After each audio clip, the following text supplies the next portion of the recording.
صلى الله عليه وعلى آله الطيبين الطاهرين. صلى الله عليك يا رسول الله.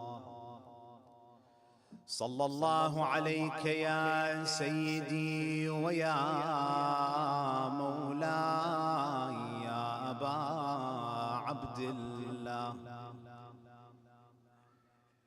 غريب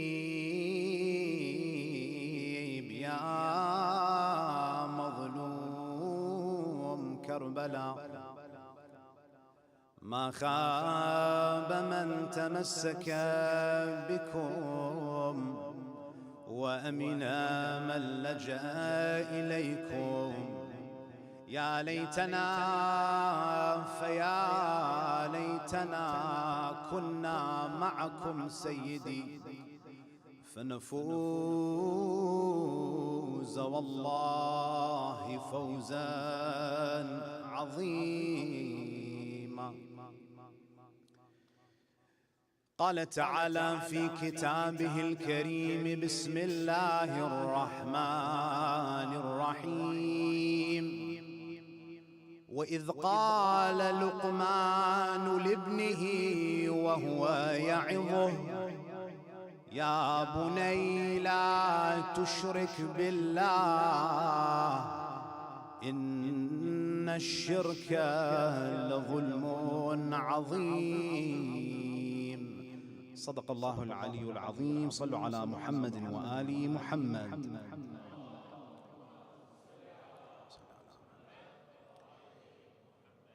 Respected elders, brothers and sisters, Assalamu alaikum wa rahmatullahi wa barakatuh. One of the most important periods in the life of a male is the transitional period between boyhood and manhood. In the Arabic language, we have a term that describes that period, which we might call in the English language adolescence. And that is the word fata. Some have said that the word fata refers to a young man who is in his early teens, who is transitioning from being a boy into being a man. This period is very critical in the life of the male because a fata is very impressionable. They can go to the straight path or they can deviate. They are heavily influenced by their surroundings. And this is where Islam emphasizes the importance of mentorship and guidance for a boy. Amir al-Mu'mineen Ali ibn Abi Talib salawatullahi alayhi,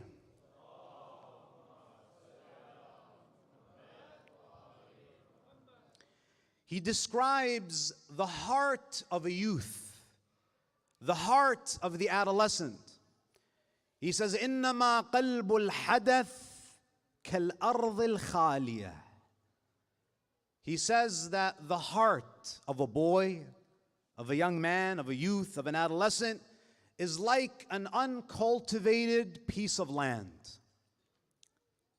مَا أُلْقِيَ فِيهَا مِنْ شَيْءٍ قَبِلَتْ. Whatever you plant, it will harvest. It will take whatever you throw upon that land.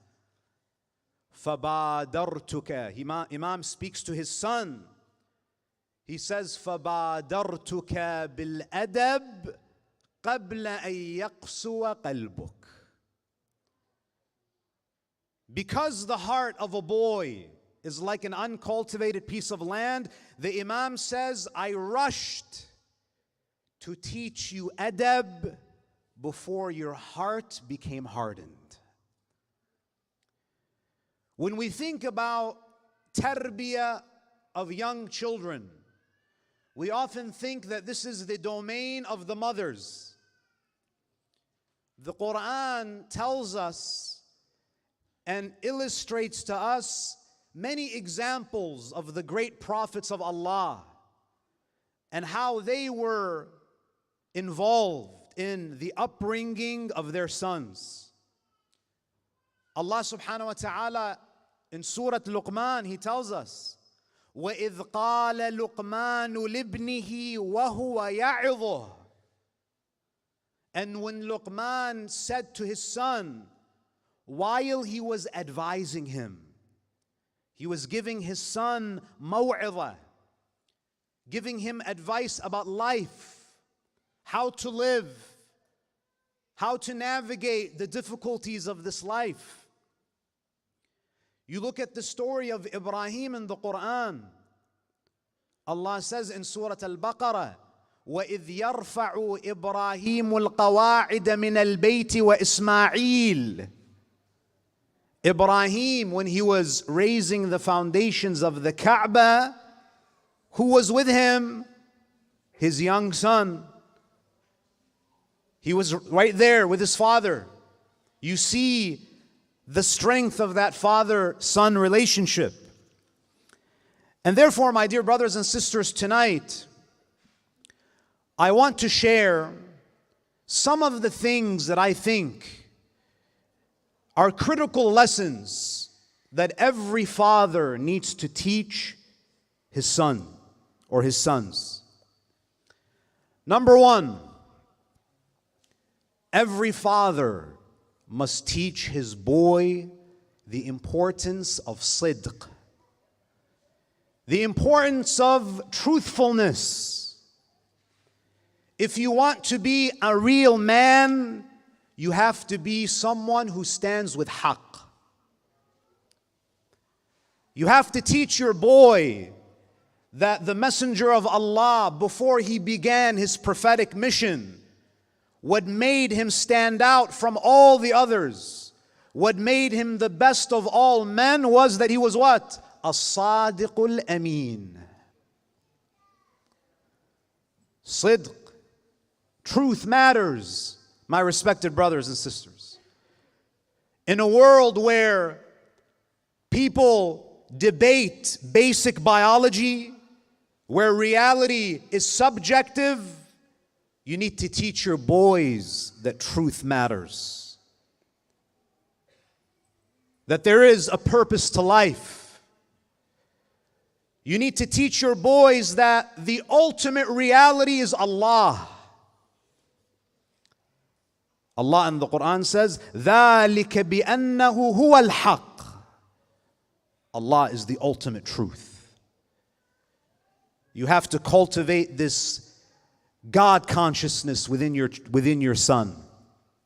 Sidq. You have to teach them to always tell the truth, because only a coward lives a lie. Only a coward needs to lie. Now, there are certain circumstances, certain situations where you are allowed to lie, but the exceptions do not negate the rule.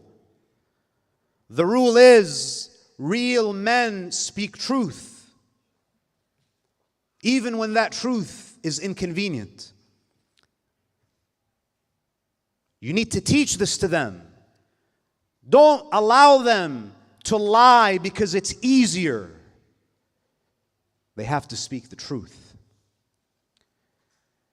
And their actions should reflect the truth. You can't say you believe something and act in a different way. You got to teach your sons that when they stand before their Creator 5 times a day and they say, إِيَّاكَ نَعْبُدُ وَإِيَّاكَ نَسْتَعِينُ, you got to hold them accountable. I need to see that in your actions. I need to see that you really are a person who is seeking as-sirat al-mustaqim. There needs to be authenticity between your beliefs, your words, and your actions. Truth matters. Number 2, You have to tell your boys, my respected brothers, my respected fathers, that no matter how successful you are in this life, always respond to success with humility. You're the best football player, be humble. Because everything that you have is a gift from Allah. You're the smartest kid in school, don't be arrogant, be humble, because you have a Lord who created those neurons in your mind. You're the best basketball player, you have height. Remember, you didn't create yourself. Be humble. You're going to achieve victories in life, but lower your head in humility. When the Prophet ﷺ conquered Mecca, when he conquered Mecca, he was exiled. And he returned to Mecca with an army 10,000 strong. He was at the peak of power. He could have obliterated all of those individuals who fought him. But he didn't enter Mecca as a conquering king. He entered Mecca as a humble slave of God, with his head bowed. Humility is important. We got to teach our boys humility, because there's nothing more destructive to the human soul than arrogance. You have to be humble. That's number 2. And speaking of humility, that humility needs to be reflected in the way that we dress. We need to be humble in the way that we dress. Just because you can afford something, it doesn't mean that you need to wear it. You might be able to afford the finest clothes, but sometimes you have to make a conscious decision that just because I can, it doesn't mean that I should. Maybe you need to give up the brand name shoes. Maybe you need to give up some of those brand name clothes. Because I can tell you this, no one is going to remember what you wore in this life. They will remember your character. They're going to remember how you lived, how you conducted yourself.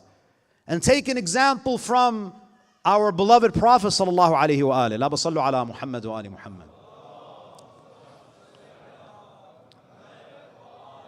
The Prophet used to dress so humbly that when people would come to Medina to meet the Prophet for the first time, they would enter the masjid. They would look around and they would say, "Which one of you is Muhammad?"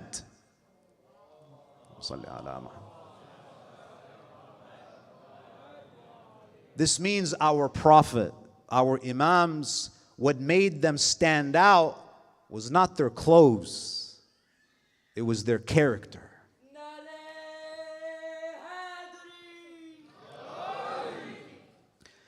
Number 3, my dear brothers, fathers have to teach their sons from a very young age that if you want to be happy in life, you have to serve other people. Because the more you take, the less you have. I'll say that again. The more you take, the less you have.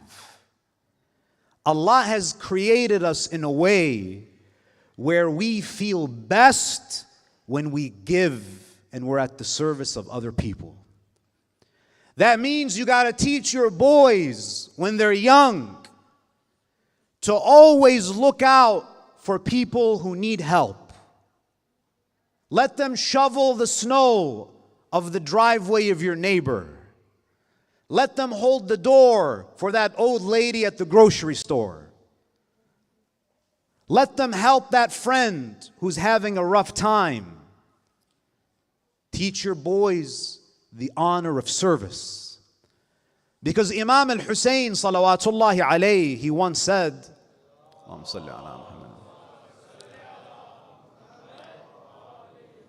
اعلموا أن حوائج الناس إليكم من نعم الله عليكم. Imam Hussein alayhi salam, he says, know that people's dependency upon you is God's grace upon you. Sometimes we get irritated. Oh, this guy he needs another favor from me.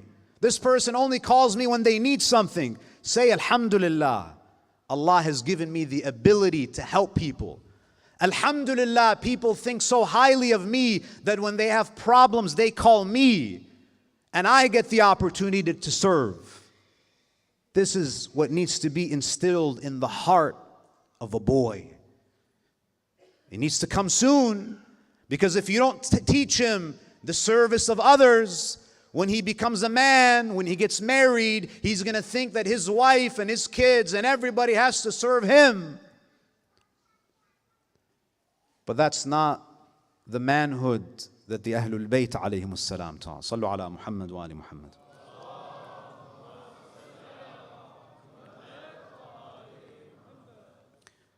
Number 4, you have to teach your sons to always honor their mother. That has to be unconditional. Whether you are married to his mother or you're separated from her. Because it's not about you. She's your wife, but that's his mother. Your son is going to learn how to treat women from you. If his father dishonors and wrongs his mother, he's going to think that it's okay to do that to women. The boy has to learn that the key to all success in this life and the hereafter is under the feet of his mother. And therefore, it is imperative that you instill gratitude in them. Whenever that mother cooks a meal, you tell that son, thank your mother. And you, if you're married to her, and even if you're not married to her, thank her for what she does for your children. When she does the laundry, teach your son to help, to do it himself. But mothers love to do these things for their children. At least tell them to be grateful. Pay attention to all of the goodness. And also teach your son that his mother is so important that if he was standing at night praying Salatul Layl and his mother called him, he should break his prayer and answer her. Because paradise is under the feet of the mother. You got to teach them this. And they're only going to learn if they see you doing it. You can't tell them, respect your mother while you disrespect her. Because they won't hear what you say. They will see what you do. Sallu ala Muhammad wa ali Muhammad.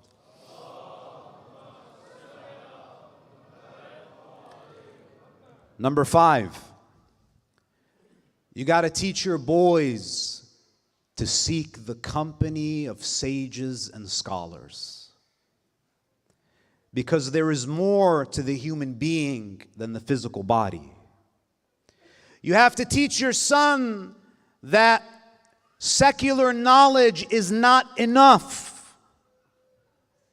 Science, biology, chemistry, the secular sciences, they will tell you about the outer world. But a real man has to understand the inner world. You have to seek the company of scholars. You got to seek the company of those who are carrying in their hearts the legacy of prophetic knowledge.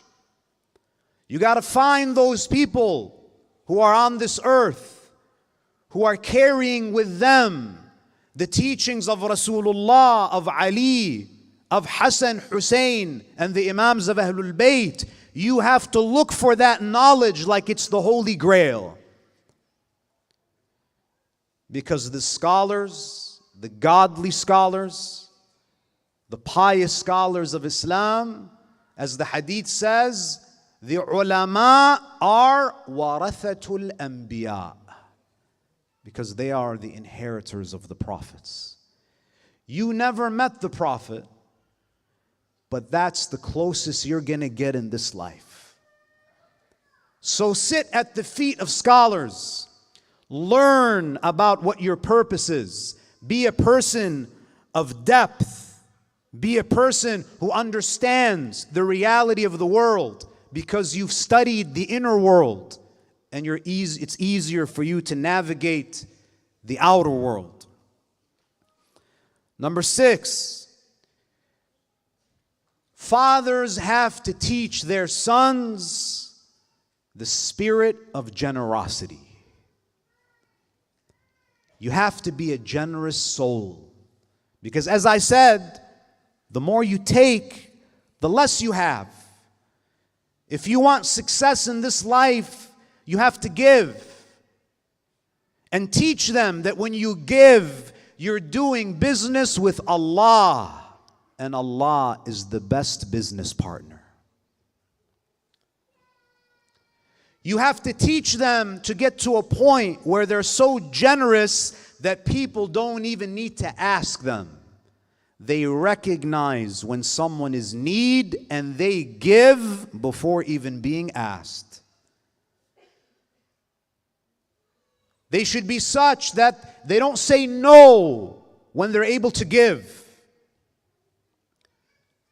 Farazdaq, the famous poet of Al Muhammad, what does he say? Describing Imam al-Sajjad, salawatullahi alayhi, what does he say? Abu sallu ala Muhammad wa ali Muhammad. Farazdaq describes the generosity of Imam Zainul Abidin in the following way, very creative, poetic way. What does he say? Farazdaq says, "Ma qala la qattun illa fi tashahudihi." He says, Imam al-Sajjad never said no except when he said the shahada. There is no God but Allah. لولا التشهد لكان لاؤه نعم. If it wasn't for the tashahhud, that no would have been a yes. Generosity. You have to have that in you, because this is what chivalry is. You have to have that sakha, that karam, that generosity. Number 7, don't be jealous of other people. You're going to have your talents, and other people are going to have talents. You're not going to be the best at everything. If you see someone exceed you, surpass you, don't be jealous. Be inspired. Because if you become jealous, that basically means that you have a problem with how Allah distributes His ni'mah to His servants. Don't be jealous. And if that jealousy starts to creep into your heart, make sure you deal with it right away. And one of the ways to treat jealousy is to force yourself to make dua for that person. The first time, it's going to feel forced and unsincere. It's going to sound disingenuous. But the second time, the third time, you got to keep on doing it until you eradicate that jealousy. Because jealousy is a dangerous thing. Jealousy is the reason why Ali was number 4 and not number 1. It's very dangerous. You got to control it. Don't be jealous of others.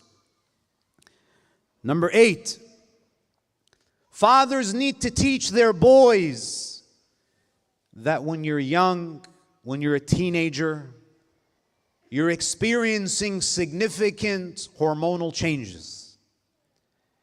And you are now attracted to girls.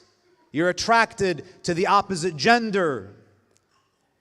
You have to teach your boys that this desire is natural, but it needs to be disciplined. You have to regulate this, because your ability to control this is going to determine whether you're going to be a man or a boy for the rest of your life. You have to control it. And it's not easy. And you got to tell your boys that there's a difference between a male and a man. Just because you can attract women, it doesn't make you a man. Just because you've been with a lot of girls, that doesn't make you a man. You're a male. What makes you a man is to step up. Not just have fun and cut and run. A man is the one who steps forward, gets married, starts a family, builds a family, supports a family.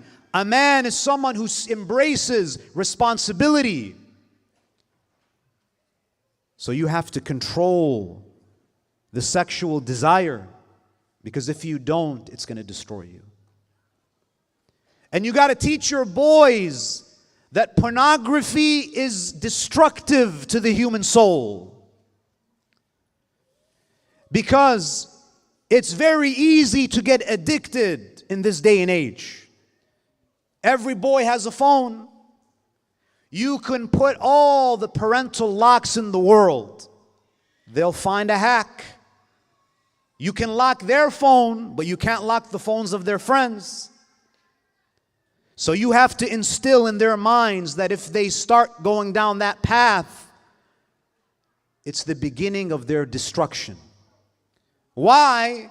Because when you get addicted to pornography, you lose your ability to see women as human beings. You start to look at them as objects of male pleasure. And when that happens, the wiring in your brain changes, and you start to look at them as subhuman objects. And when that happens, you are much more likely to abuse and exploit women. But that's not what a man is. A man is not an exploiter. A man is not an abuser. A man is a protector of women. And sometimes you have to protect women from yourself. Sallu ala Muhammad wa ali Muhammad.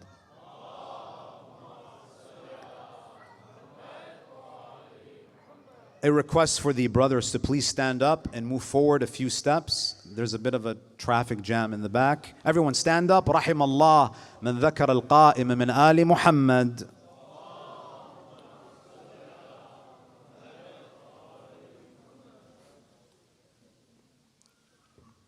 A second salawat.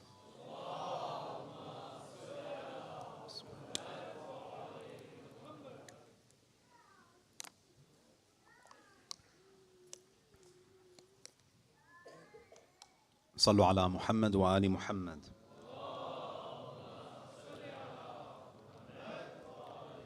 So what do you do? What is the solution? How do you curb the sexual desire that is natural in the adolescent? The ahadith teach us, you got to tell your boy that get into the habit of fasting a little bit more. Fast outside of the month of Ramadan. Don't put yourself in environments that will allow you to slip into haram.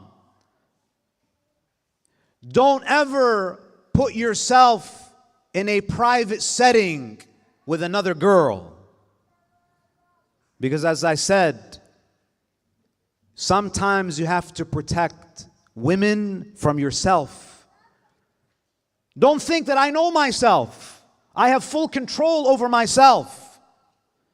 The hadith says, when a man and a woman who are non-mahram are together in private, the third of them is shaitan. Don't fool yourself. Don't kid yourself. It is better for you to doubt yourself in this setting than to be certain of your ability to restrain yourself. Because there are many who said, we're just friends. But they may have said that they're just friends, but in their minds, there are those flashing thoughts. And sometimes men, sometimes boys, misread an innocent gesture, and they might think that it's an expression of interest in something else. You got to be very cautious. You have to be very vigilant about this desire. Number 9, we have to teach our boys, our sons, the importance of courage.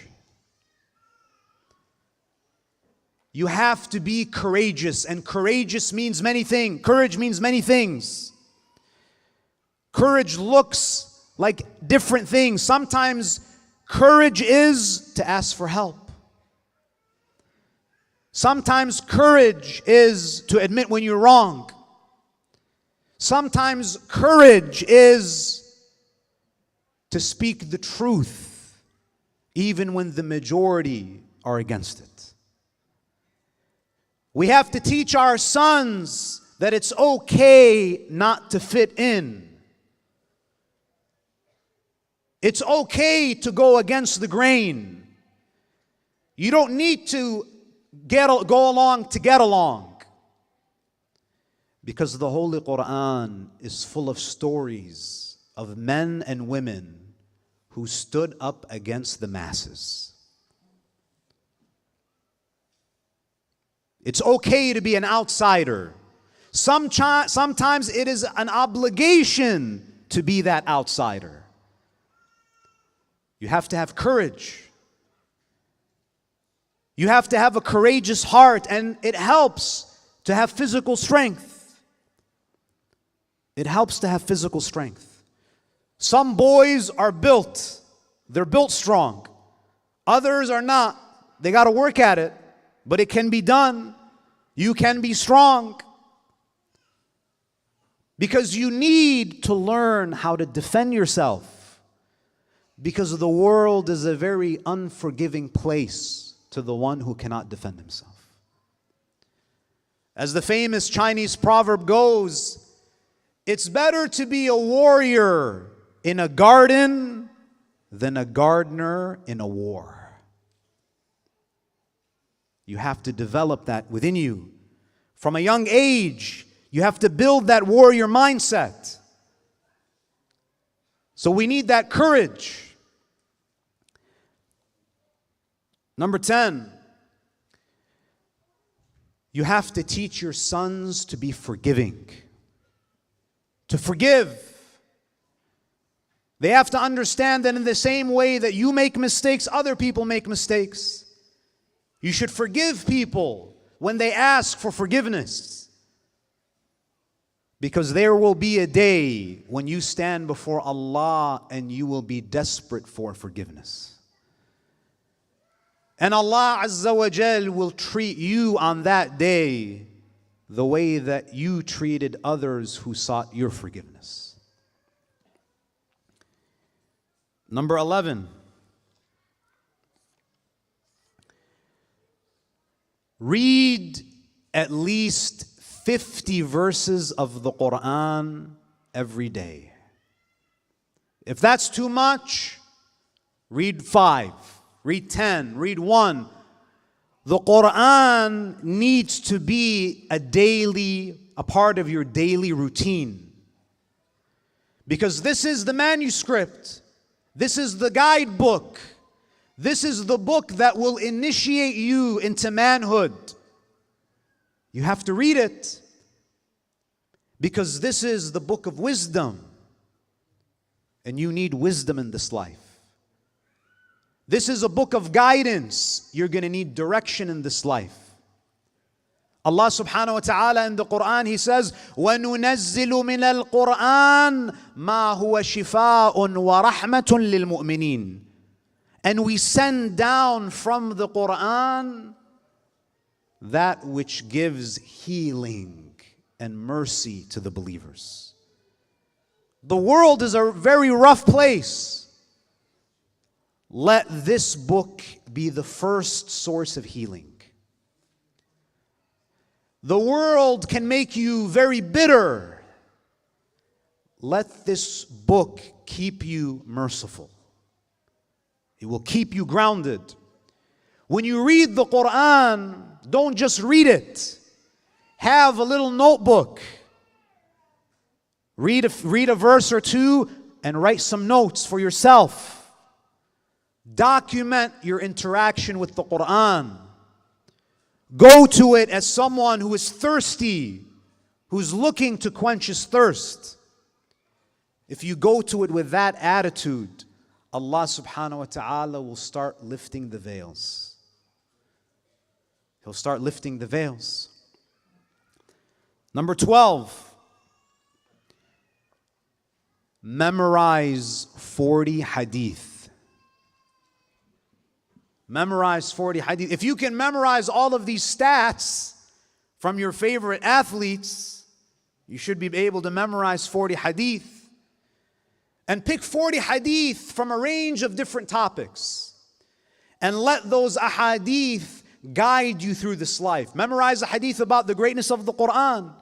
Memorize a hadith about importance of respecting parents. Memorize a hadith about patience. Because if you memorize 40 ahadith, and those ahadith are carried by you in word and deed, the Prophet sallallahu alaihi wasallam, he says, "La basallu ala Muhammad wa ali Muhammad."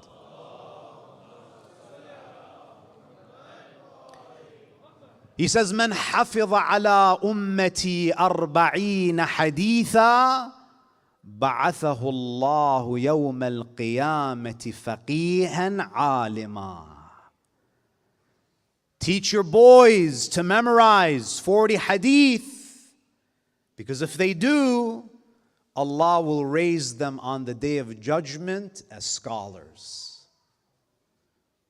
And that will be an honor for you as a father, that on that day you have a son who's been resurrected from his grave, and there is nur emanating from his face because he memorized 40 hadith and you were the inspiration. And who knows what Allah will give you from his descendants. There are many of us, we might do things today. There are maraji' that are living today that had great grandparents who weren't scholars.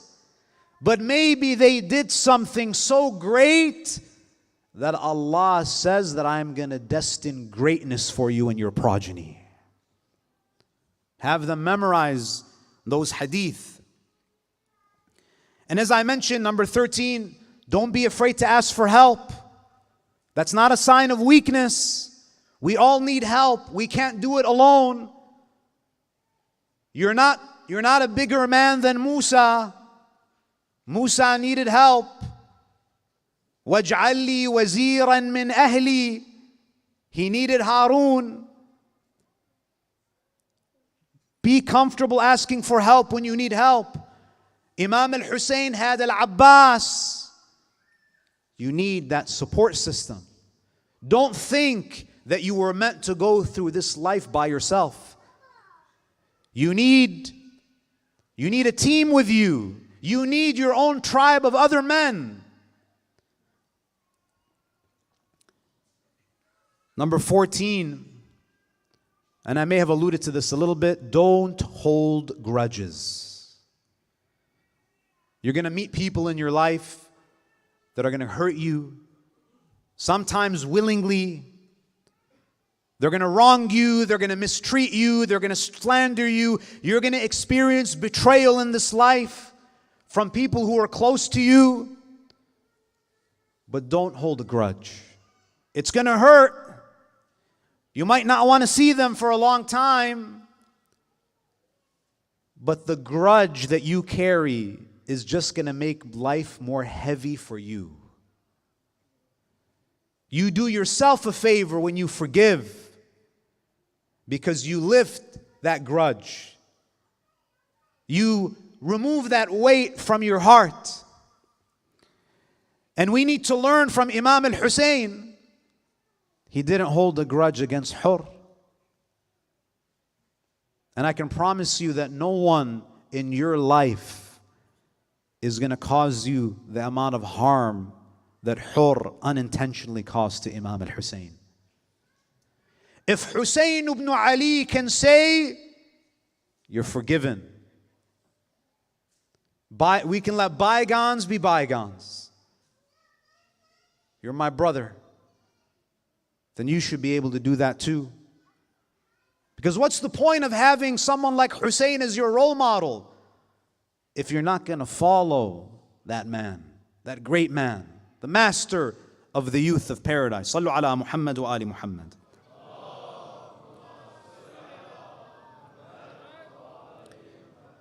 And finally, number 15. You have to teach your sons to be patient in this life. This is what Luqman taught his son. وَاصْبِرْ عَلَى مَا أَصَابَكَ. Be patient with the things that will afflict you in this life. We have to teach our sons that this life is not a picnic, that this life was never meant to be easy. There will be trials and tribulations. There will be challenges. There will be adversity. But don't be afraid. Don't worry. Because Allah in the Quran says, وَبَشِّرِ الصَّابِرِينَ. Give good news to the patient. You have to be patient with yourself. You have to tell your sons. You got to teach them this. You have to be patient with yourself. Because it takes time to become a man. You cannot become a real man unless you suffer in this life. If you ever meet a man that you admire, know that that man has been through hell. That man has suffered. Because you don't get to be a man unless you walk through the fire. That's the way, that's the path. It's painful, but when you get to the other side, it's glorious. But you have to be patient. It's not going to happen overnight. And remember the words of your prophet. Remember Rasulullah when he said, عَجَبًا لِأَمْرِ الْمُؤْمِنِ. I'm amazed at the affair of the believer. Because everything that happens to him is good. It might not feel like it, but everything that happens to you in your life, if you respond positively to it, it will continue to build you. Nothing bad happens to you.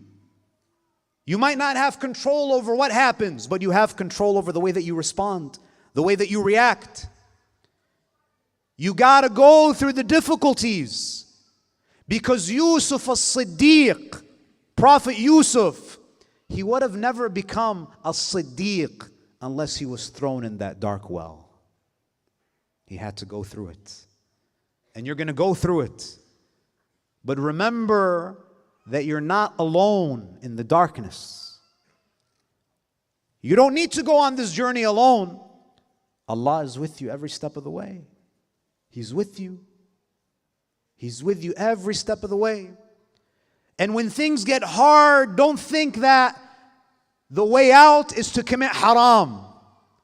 Don't try to take the exit ramp. It's getting too hard. Haram. Let me just get off of the highway. Because Allah says, وَمَنْ يَتَّقِ اللَّهِ يَجْعَلْ لَهُ مَخْرَجًا. If you are conscious of Allah, He'll help you find a way out. Allah will help you. And if you live like this, my dear brothers, especially my young brothers, and I'm not giving you this advice because I've mastered this. All of us, to a certain degree, we're all trying to become better men. I'm not there yet, and you're not there yet. We have a long way to go. But if we keep treading, and if we keep looking up to Imam al-Hussein and Abu al-Fadl al-Abbas as our North Star, we will eventually get to a point where we will be men in the eyes of Ahlul Bayt. And on the Day of Judgment, if Allah has mercy upon us and we enter Jannah, the angels will say to you, Salamun alaykum bima sabartum. Peace be upon you for the patience you endured. That's it. This is the message. This is what our Imams want. When you look at Karbala, what's amazing is that Imam al-Hussein was the spiritual leader. He was the father, the spiritual father, and everybody else was like his son. The ones who were older, they saw Imam al-Hussein as their father. Even the young ones. And Imam al-Hussein really built men. Imam al-Hussein was such a powerful masculine figure, such a man of men, that even the boys were men. Even the boys who were around Imam al-Hussein were men. You look at Qasim, is that a boy? That's a man to me. You look at Aoun and Muhammad, boys? I think not. Those are men. Amr ibn Junada, we spoke about last night, they might be biologically boys, but they're men. Because manhood is not biological. Manhood is a metaphysical reality. And this is what we learn from the Ahlul Bayt. On the day of Ashura, Imam al-Hussein alayhi salam, when he looked into the eyes of his men, you have to understand that Imam al-Hussein is not just an ordinary commander who doesn't care about the soldiers that fall. Imam al-Hussein is not like the military leaders of the secular world who don't care about those who die in war. Imam al-Hussein alayhi salam cared about every single person that was with him. They weren't just nameless soldiers. Imam knew their names. He knew the names of their mothers. He knew the names of their fathers. He knew the cities they came from. And when any one of them would fall on the plains of Karbala, he ran to the battlefield and he cradled them in his arms like a mother cradles her child. That's Hussein ibn Ali. Everyone wanted to die in front of him. I've never seen an army that is so eager to die. I've never seen people that want to be killed in front of their master, who don't need to be paid to do it, who do it willingly, and they die with smiles on their faces, except the ashab of Hussein ibn Ali. Even the ones who are not obligated to fight, they had an out. They had a fiqhi out. They could have exited because it wasn't wajib upon them. Someone like John. He was an old man. An old man that you would think would be resting in his bed. A man that you would think is retired and just living his final days in peace. On the eve of Ashura, this 90-year-old man was sharpening his sword.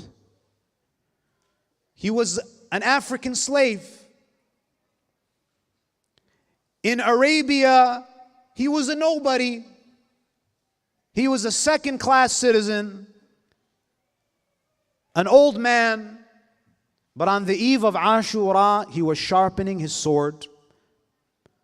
Some of the companions probably wondered, like, you're too old to be here.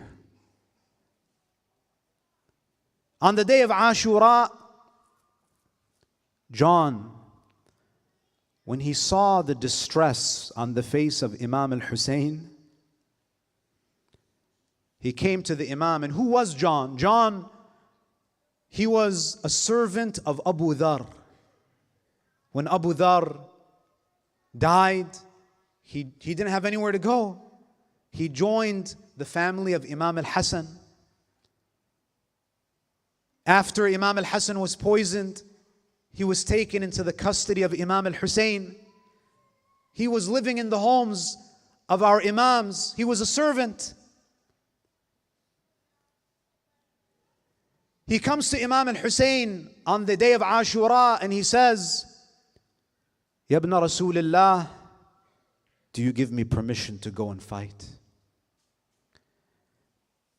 Imam al-Hussein, he says to him that, John, you're free. You're a slave, and now you're free. Go live your life. إنما تبعتنا طلبا للعافية. You joined our family because you wanted a better life. And I hope we gave you a better life. But go save yourself. Go home. Go rest. I don't want you to suffer here with me. John, he looks at Imam al-Hussein with tears in his eyes. And he starts begging Imam al-Hussein. قال يا ابن رسول الله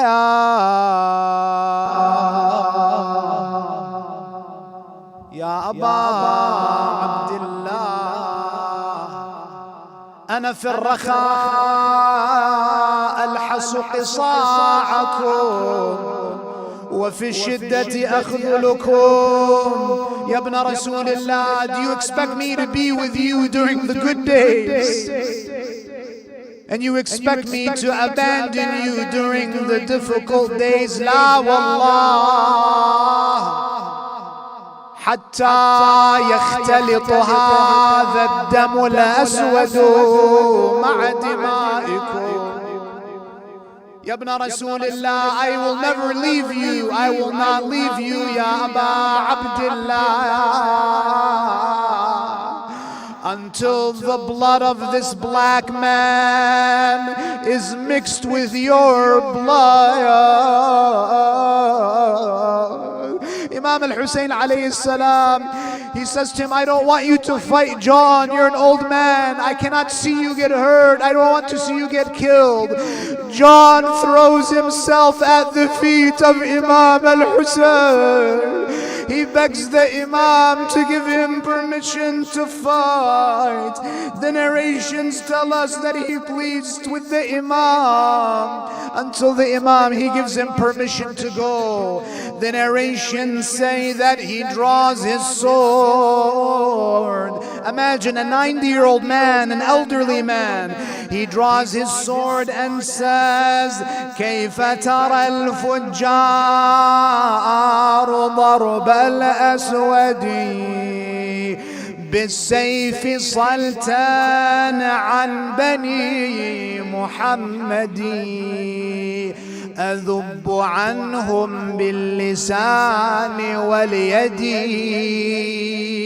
أرجو به الجنة يوم المورد.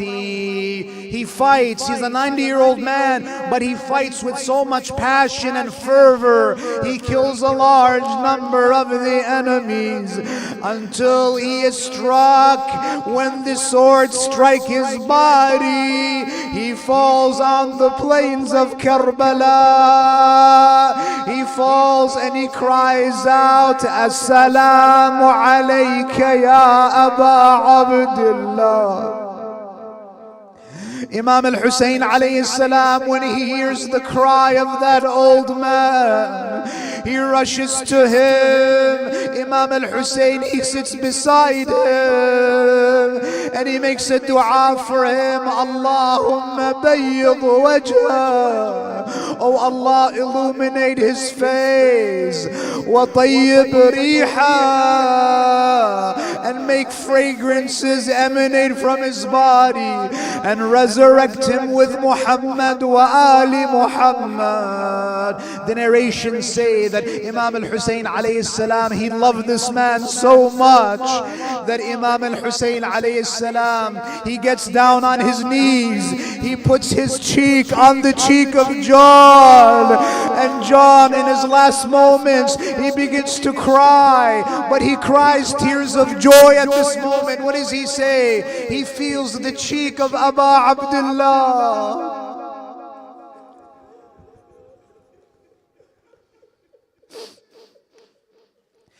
He feels the cheek of Aba Abdullah. He's gasping for breath. He can smell the fragrance of his Mawla. And his final words in this life were what? He cries tears of joy and he says, Man mithli. من مثلي وابن رسول الله واضع خده على خده. Who is more lucky than me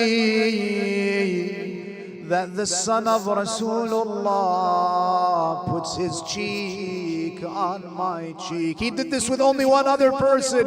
He did it with Ali al-Akbar. And this is a message from Aba Abdullah, that it is not the color of your skin that matters to Al Muhammad.